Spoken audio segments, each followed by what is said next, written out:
Hi guys, welcome for my vlog today. So yun, nandito tayo ngayon sa gilid ng saging.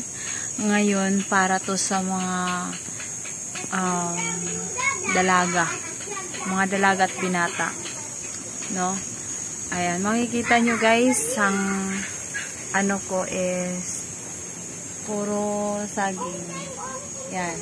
So nakatambay tayo ngayon dito. Nakaupo tayo yan. Diyan, nakaupo tayo ngayon dito. And dito tayo ngayon mag-vlog. Ayan, para lang tayo no. Message ko to para sa mga dalaga dyan. Ayan. Sa mga dalaga dyan na malakas sumagot sa mga magulang. No? Kasi kadalasan talaga ngayon, iba na kasi talaga ngayon yung mga teenager kaysa noon. So, ang mga dalaga ngayon, tulad ng anak ko, so yan, yung anak ko guys, yan. Pag inuutusan, naranasan nyo ba na yung anak nyo, pag inuutusan is malakas sumagot? Ayan. Then, pagkatapos malakas sumagot, magdabog-dabog, then, kung ano-anong gagawin, yan. So, kadalasan ngayon po, yan po ang nangyayari dahil naapektuhan na nga po sa cellphone. Then, pagdating sa labas, mabilis lumabas, mabilis gumala.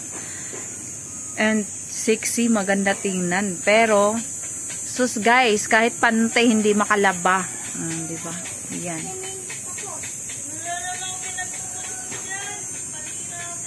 Ay, nagreklamo na naman siya guys. Andun siya nakaupo sa loob. Ayan, sabi niya, kung ano na naman daw yung pinupos ko at panira daw ako. So, ayan, nagbablog nga tayo, guys. Ayan, halos hindi na nga magpapante.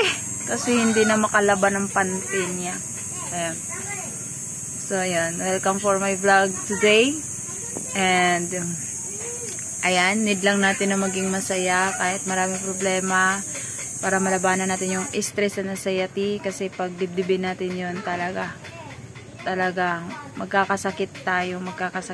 So ayan yung area ko, ayan maraming mga batang naglalaro dito kanina and ayaw mo na gumana ng asawa ko.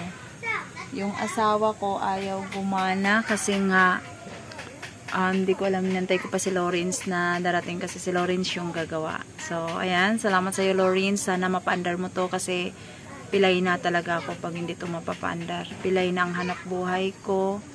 And, ewan ko, hindi ko alam paano. So, ayan. Mio, mandar ka na. Wala akong ibang kakampi, ikaw lang. And, lakasan mo loob mo. Ayan.